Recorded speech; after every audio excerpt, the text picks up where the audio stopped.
We got a big slate. It's Tuesday. It's a 15 gamer. I'm Jason Mezrahi from WinDailySports.com. We're paired with Dave Gloeckner here, and we're here to break down this very, very, very large slate. Now, Dave, what's your approach, man? Looking at a big slate like this, do you start with the stacks? Do you start with the pitching? Give us a quick hit on your strategy looking at big slates like this. Yeah, great point, Jay. I tend to start with my pitching, and I want to be broad. I'm probably not going to go too heavy, two aces up top. I kind of want to find an ace and probably somewhere in mid-tier. Even to today, I think we got a lot in the lower tier that we can attack. So I want to be broad in my pitchers so I'm able to be versatile with my hitters. And then I want to hammer about two stacks. I don't want to get too broad with my teams because I just feel like – there will be a lot out there. Don't get me wrong, but I want to kind of narrow down my lineup. So two stacks and maybe one or two hitters outside of them. I like that call there. So up top, look, man, I like Zach Wheeler. I think he is an ace. He is the ace of the Philadelphia Phillies, but he's going against one of the hottest teams right now, the Atlanta Braves. So he's a pass for me. You could talk about him if you like him. Kershaw, Colorado, he is a pass for me. Woodruff, going in Tampa Bay off the DL here, he's a fade for me as well. The guy I like up top is Carlos Rodon. He got his things together, and he's been, balling out for the month of June. In the month of June, he's just been pitching really well. Last three starts, all over 30 points. That's against the Dodgers and Atlanta and mixed in with the Pittsburgh Pirates as well. So 10 Ks, 8 Ks, 8 Ks, only one earned run in the last three starts. He kind of started the season like this. Then he had like a spell in the middle where, the Ks were down and everything was down off his game. But back at home, dream spot against Detroit, Pitchers Park. It doesn't really get much better than Rodon. Like, he's the safest guy. If you're playing cash games, you load him up. There's some value on this slate too. So there's a lot of pitching, but it starts with me up top with Rodon. Talking about those top guys, is Rodon your number one guy if you had the money, or do you like somebody else? He is, and you nailed it. Three straight starts over 30. Those 26 Ks are fantastic. ERA sitting there at 0.43. WHIP, even more important with Rodon, 0.62. The guy does walk some people when he's in his groove here like he has been in the past three starts. Dream matchup, as you said, versus Detroit. He has some familiarity there, right? He's come from the White Sox. He's faced them, faced some of their hitters. So all things line up. I think we had one of these the other day with McClanahan in Pittsburgh, when you just get the perfect situation of a team that really can't hit this guy. So Rodon's one, but Wheeler's not far off 1B. I haven't seen 10.8 a lot, $10,800. He's up there, and for good reason. His 2.7 ERA is met with a 2.2 FIP. So, the projected measures do see, him even continually his positive trends. Wheeler's been great. 11 runs in his last 10 starts, 8 Ks or more in 8 of those 10 starts. I mean, the Braves are tough, but he did have one outing down in Atlanta this year where he won a game, went 6.2 and struck out 10. So he's a guy who'll probably lightly play, but Rodon is definitely my 1A with Wheeler 1B. I'm with you on the other guys. I'm off. Kershaw is still only my 80 the other day. I can't pay that much for a guy I'm not sure I'll get more than 80 pitches out of him. And Woodruff, yeah. All right, so looking at the next range, I won't get through all these pitchers, at least the ones that I do like here. With Woodruff out, Morton's been good, but he's going against Philadelphia in the Hitter's Park, so I'm out on him.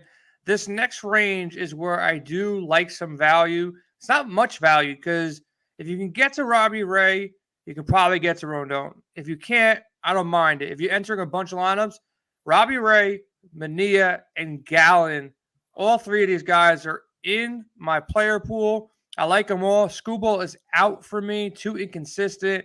Too many earned runs. Not really lasting long in games. San Fran is still a team that I usually don't like to target. Same thing with Morton. I stay away from Philly even though they have no Bryce Harper there. But Robbie Ray, Mania, Gallen in my player pool. I like them a bunch for all different reasons. And I might even like Gallen the most here. He just went against the San Diego Padres and balled out. Well, Robbie Ray going against Baltimore, dream matchup for him. It's a nice spot for him as well. So talk about these three guys and, potentially anybody else in this range. Yeah, Ray's probably my favorite of the guys you mentioned. He did get to see Baltimore recently, pitched pretty well against them. He throws a high fastball percentage. Almost 50% of his pitches are fastballs. Baltimore is the worst team against the fastball this season. So I think it's a pretty good matchup. That park there, too, is kind of like in the middle range from a hitter's park. So I do like Ray. He's 97 Ks now, 7th in the league. So he's really starting his uptick to catch up to where he was last year. So I'm with you, like Ray, but one other name that you mentioned in that group, I like Valdez. Mentioned him a little bit last week when he won against the Yankees. I know he's going against your Mets, but 10 straight starts, 6 innings or more. 10 straight starts, 3 earned runs or less. And he did it. He let up a 3-run homer in the first inning against the Yankees. You thought that was going to be the unraveling, and ended up going a solid 6 innings and getting 7 Ks. So I think there's some value in Valdez in that range as well. He's just someone who's steady. And, especially in cash games, you want that, high floor, low ceiling. I think Valdez is probably better in cash games. You're usually right when we disagree on something, but I'll fight you on this one. 8,900, go up there and spend an extra 100, get Gallon, or go 400 with Mania or Robbie Ray. But it's a loaded slate. I get it. The Mets at home, not a team I really want to target much. I really don't target them, not because they're my team, just because they're a pretty good hitting team. They got a bunch of righties with Marte, Alonso, Lindor, Kana. They have a pretty good hitting team there, so I stay away. But I see your point. Valdez has been consistent. Now, I really don't want Carrasco. He's faltered, a bit lately. Going against Houston, not a team that I want to target either. Montas has been great, but going against the Yankees, I want to stay away from there. No shot of Castillo. The guy that I'm interested in, the 2 guys in this range that I'm interested in, actually make it 3 guys in this 8K to 7K range. John Gray first, going against Kansas City. He's looked really good as of late. And you have that. Look, there's going to be, I'll predict at least like 4 or 5 guys minimum that go over 25 DK points. So you really want to find a guy that's even in this low range that can get to that ceiling. It's not a 6-game slate where you can make do with 15 points or 12 points. You need that ceiling game because there's 30 pitches on the slate. At least 5 of these guys can go over 25, potentially 5 guys over 30 because a lot of aces on the slate. And Gray's a guy that can get you 30. If it's not Gray, he's probably the safest in this bunch. But Shane Baz, 7,600.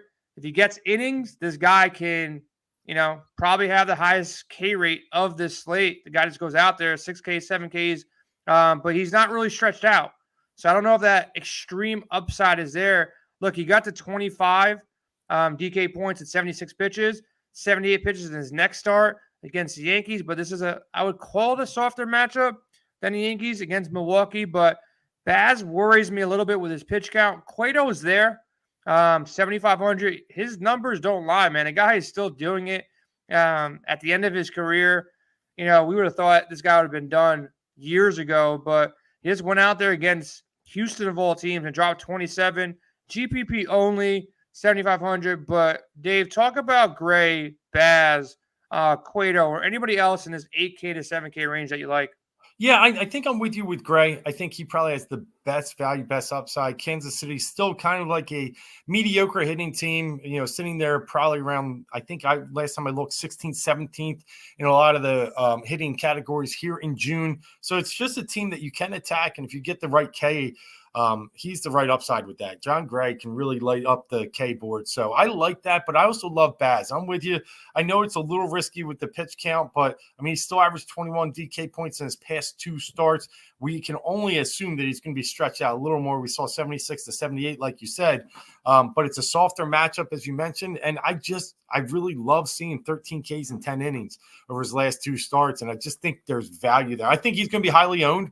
But I think he is someone that we should attack. So I like those 2. I'm with you on that's my range in those 2. Cueto I like because here's the thing about the Angels, and I think we probably all recognize this. The suspensions are coming. And I think you're going to see a very watered down lineup tomorrow night. I know Nevin already got 10-game suspension, the head coach, the manager. So you could see a situation where Cueto could be going against a very light team. Yeah, so nobody after Cueto in that 7K range that I'll even gamble with. But there is one guy in the 6K range. The last guy that we'll talk about is JP Sears for the Yankees. This kid just comes out. Not like the Yankees needed more pitching or more hitting or more good players, but he comes out of nowhere, pitches 5 innings against Baltimore, 5 Ks. He's 6,100. Now, there's guys like Rondon that we want, and there's going to be big bats that we want with, the Dodgers playing in Coors Field again. And that's a big question mark that we need to discuss. There's just a lot of expensive guys out there that we want to stack up, some big power bats here. Sears is a guy that can get you there at 6,100. If he gets you, he's the only guy that I think you're okay in getting 15 to 20 because he's only 6,100. And he's the only guy that I really see in this range that can go out there and get it, because all the other guys, they have tough matchups here. I don't want to go against the Dodgers in Coors Field or even Seattle or St. Louis or Minnesota or Cleveland.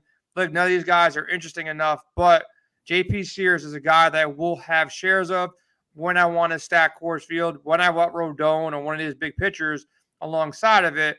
You got to get some value. I think Sears is the guy there. Are you behind Sears or anybody else that you want to mention in this 6K range? Yeah, I got 2, and Sears is one of them. Love it. Oakland, obviously, a team we always want to attack. But Sears that value, if you get 15, you're 2.5 times his value, and you take that on a pitcher any day of the week, right?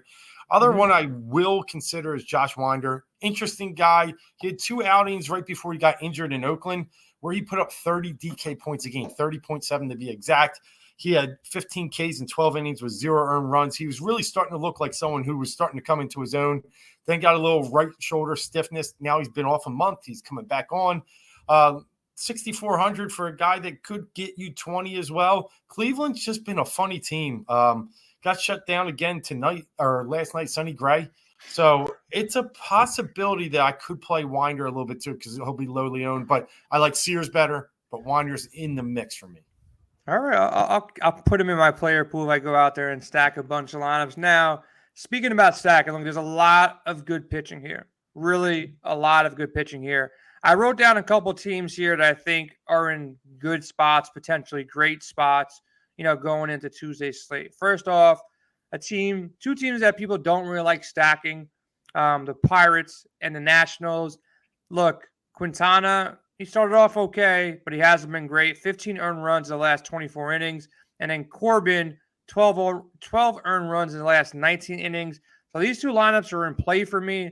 Not my favorite, but they're going to be a cheap, under-owned stack in a slate with 15 teams. Nobody will probably go, or very little people, under 5%, under 10% on Pittsburgh and Washington. That's one spot I do like. And then you got St. Louis going against Garrett, and even Miami. Look, Hudson's been bad too. 15 earned runs in 30 innings. That basically means he's letting up a run in every other inning. So he's attackable. Nobody's going to be on Miami. St. Louis always in play. Garrett's been okay, but not great. 8 earned runs in the last 17. And then you got the big question mark that I want to pick your brain upon. Kyle Freeland in Coors Field. Look, he's pitched 45 innings this year at home, 27 earned runs, 25 Ks at home. So he's been pitching okay, but not great at all, and he's going against the Dodgers. Now, the Dodgers have been kind of bad, absolutely. They had a not-so-great series in Atlanta, and they started off on Monday in Coors Field, pretty much not doing anything for most of the game here. So, thoughts on Colorado? And then the other team that I've been kind of looking at, we got to maybe attack Creamer with some Seattle lineups late. But where you at with stacks, and specifically where you at with Colorado? Yeah, I mean, you nailed it. Freeland, 5.32 ERA at home, 2.91 on the road. We played him over the last time out and had a very good game against Miami. Actually went over his K prop because Miami's just not very good against left-handers. But you have a Dodgers team that really does stack the right side of the lineup pretty well outside of Freeman. Trey Turner, he's having just a great June, hitting over 360. I think he has 22 hits in 25 games. He's on fire. They just brought up Trace Thompson, got the trade to bring back Clay's brother. Had that big hit on Sunday night. So they can really big hit. Did you see that hit? Because I was live on Sirius. That wasn't a big hit. That was a flare. He didn't even know. He thought he fouled the ball off. And I was joking on Sirius with Tony. I'm like, did Clay have to win a championship to get this guy back in the league? Like, was that the deal? Like, you win a championship, your brother can play in the major leagues. Like, came out of nowhere, and that was the worst swing I've seen in a long time. And it ended up being the game-winning hit. And they gassed him up. the whole game before that, high fastball after high fastball. He struck out 4 times that game. So Yeah. it was just he closed his eyes and got one. But I mean, that's the Dodgers, right? The rich get richer sometimes. And I do think their value in stacking them against Freeland. I don't want to say get why they came out cold on Monday night, but I mean, coming off they played late. They played late Sunday. Yeah. They probably there was extra innings. Freeman was emotional wreck the whole entire time, that whole series. So I was kind of hoping for this because there's some big games on the 15-game slate. And if they came in and they smashed on Monday, they would have been 30, 40% owned, and everybody would have played them on Tuesday. But now, it's a big question mark. Do you play them after they burned you on Monday? Do you go back to them on Tuesday? I think if you played them on Monday, you have to play them on Tuesday. It's just as good a matchup, if not better, and you're going to get them in a lot lower ownership here, especially on a 15-game slate. But to the opposite side of that coin, there's 15 other games. There's 29 other teams. And you best believe the odds are stacked against the Dodgers to be the highest producing, team when you're stacking them against 29 other teams. So there's a lot of focus going to be on the Dodgers. But if you don't stack the Dodgers, who are you liking tomorrow? Yeah, I kind of liked your angle with Pittsburgh. Again, it's like, what Corbin are you getting? I mean, 6 out of 10 times he gets ripped. Yeah, so I do like that idea. One I wanted to run by you is the White Sox. And I know they've struggled a little offensively. They're very hit or miss, but they had a streak there 2 weeks ago where they were hitting everything. And then they're going against this Silseth kid who's let up like 9 runs in his past 3 starts. I don't know what defense will be behind him because, again, with the Angels, I'm not sure what kind of guys they're going to have in the lineup. I thought that could be a really interesting area where White Sox are getting healthy. Abreu's hitting a little bit. Get Robert back. He sat out one game. It's an interesting one. I'm considering that, but with you, I kind of like St. Louis as well. They hit lefties really well, and when they're all stacked right-handed like that, Arenado, Goldschmidt. I mean, Yepes hit 2 homers on Monday. So St. Louis is the other one that I really like. Yeah, to your point, I think it's a tough call with, Garrett's been decent. He hasn't been terrible. Yeah. And the team you just mentioned, who did you just mention again? Outside of St. Louis, the White Sox. Yeah. So the White Sox, look, they get one of the worst pitchers. Don't get me wrong, but it's like, it's a pitcher's park, and his White Sox have been so up and down. There's like, they came in so high. They came in so high, but like Abreu, okay, maybe a little bit better, but he hasn't been hitting great. So it's like, who do you go to? Like, I played Gavin Sheets the other day at minimum salary, hit me a home run. I was happy about it. Berger and Vaughn have been good, but like they're not like a complete lineup that can just go out there and score. Look, they could, but they're not the type of lineup that have been doing it, with any kind of consistency going out there and score 10, 11 runs. Like, if it wasn't for a doubleheader in Minnesota, like I would like Minnesota better here too, because they're going against what looks to be, Connor Pickleton, and they've been putting up a bunch of runs. They have, Buxton, Correa, Sanchez, and, Ariz and Ursula, who have a lot of these, breakout games. But the White Sox worry me a little bit. I was looking at them like they have one of the better matches on the board, but they just haven't been producing. The one other team that I think is sneaky here to some extent, and I was kind of upset because they went off on Monday, is the Rangers. The Rangers get Heasley. The over-under right now is 8.5. John Gray's favored, minus 145 here. So I do think there's some value there in the Rangers, but there's so many good pitchers here. There's not like a clear cut, oh my God, I got to go stack up this team outside of the Dodgers versus Kyle Freeland when the over-under is 11.5. So it's going to be a really tricky slate. Rangers in play for me. Mariners kind of, but they're probably going to get suspended as well. Like those suspensions are coming to their side, just like you said with the Angels. Brewers, Rays staying away. Cardinals always in play pretty much every slate. I think Miami's sneaky.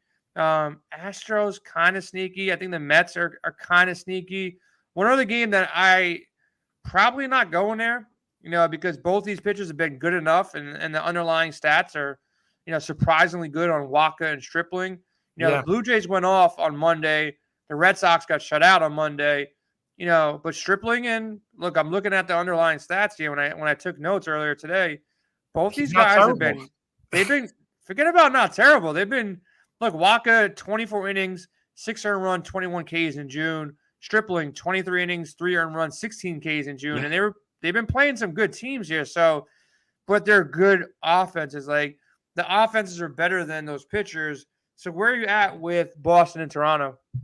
Yeah, Boston's the hottest team hitting in the past 2 weeks. They lead in WOBO, weighted runs created plus, batting average, slugging, OPS. You can name it. They've just been, they're mirror of what they were in the first month of the season when they were 28th in most categories. So they've really started to figure it out. And what you said about Stripling is the one thing that concerns me. 4 out of his last 5 starts, I think he's over 15 DK points. He's been very good in June.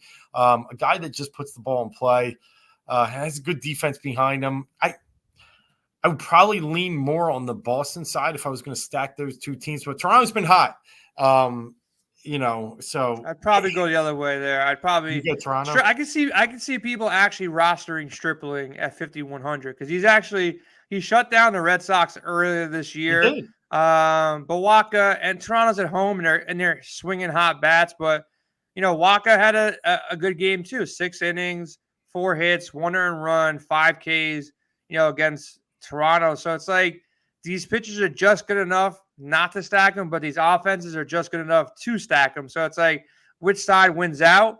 I'm assuming one of these teams will go out there and put up some runs. It could be Boston bouncing back after kind of getting embarrassed on Monday, or it could be Toronto staying hot with Springer back in the lineup. And Alejandro Kirk is like the hottest hitter in baseball right now. The guy's mashing. Like the rich get richer. Like Toronto didn't need a power hitting catcher. They already had like a lineup 1 through 8 that was stacked. So that game is interesting too. Props. I put up some props on Monday, and 3 of them already cashed. Nice. I had Stanton over 1.5 bases. I had Adolis Garcia over 1.5 bases. And then I had some Dodgers. The Dodger game is still going on right now while we're recording this. I hope they finally got some effing hits because they've been struggling out the gate. So I haven't checked the score yet, but I was hoping some good juju came on with you. And, I go back to the scores, and the Dodgers actually got a run on the board yet, but got to check that in a second. But props for tomorrow. Anything that you're looking at? Any bets that you like for the games? Yeah, props. I mean, we're definitely going to look at Rodon. I mean, right now, the way he's been throwing and Detroit being very bad against left-handed pitching, I'm scared that'll be 8.5. 8.5 might scare me away. I'm not sure yet. But it is one we're going to line up. Same with Baz. I think Baz is going to have a really good total. You might be able to get 5.5 on him tomorrow. And if we're projecting him to stretch out into the 80s, I think we're going to be okay there, especially against a Milwaukee team that has started to struggle lately with the long ball. They were tops in the bigs in home runs the first 2 months of the season. They were 20th in June. So they're a team that's going for it all, but striking out a lot too. So those are 2 I'm staring at, Jay.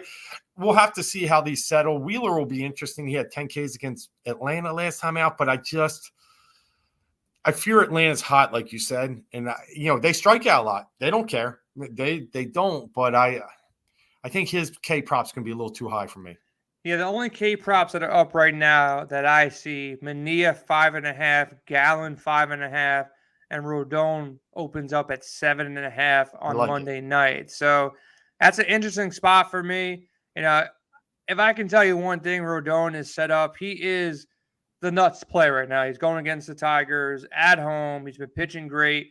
I'm going to do my best for my single entries to get Rodon in there. And I got to make a big decision because I did check my phone while you were talking. The Dodgers still haven't scored a run. I think they're going into the top of the 8th, getting shut out by Chad Kuhl. You know whose fault all this is? It's Tony's, because Tony went on Sirius on Sunday and said, plus money, I'm betting the Rockies. Chad Kuhl's been good. I was like, what's this guy talking about? Chad Kuhl's been good. But and the Rockies are now winning 4-0 here.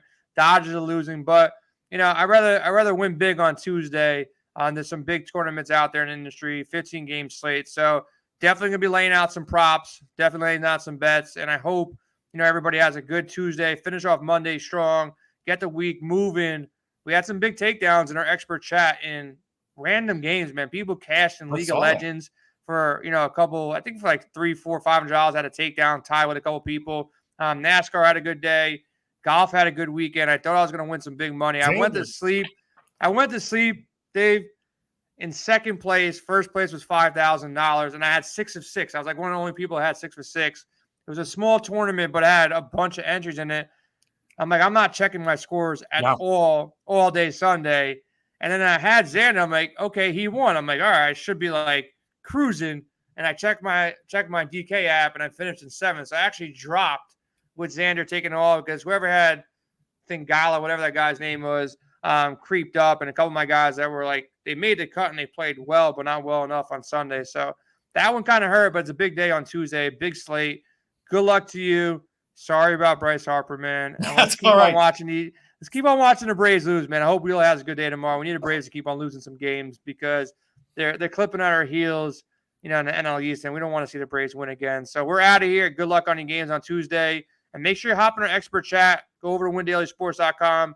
2 to 3 MLB articles every single day. Projection models, lineup optimizers, and that expert chat. We discuss lineups 24/7, 365. We got you covered. So make sure you lock in with us.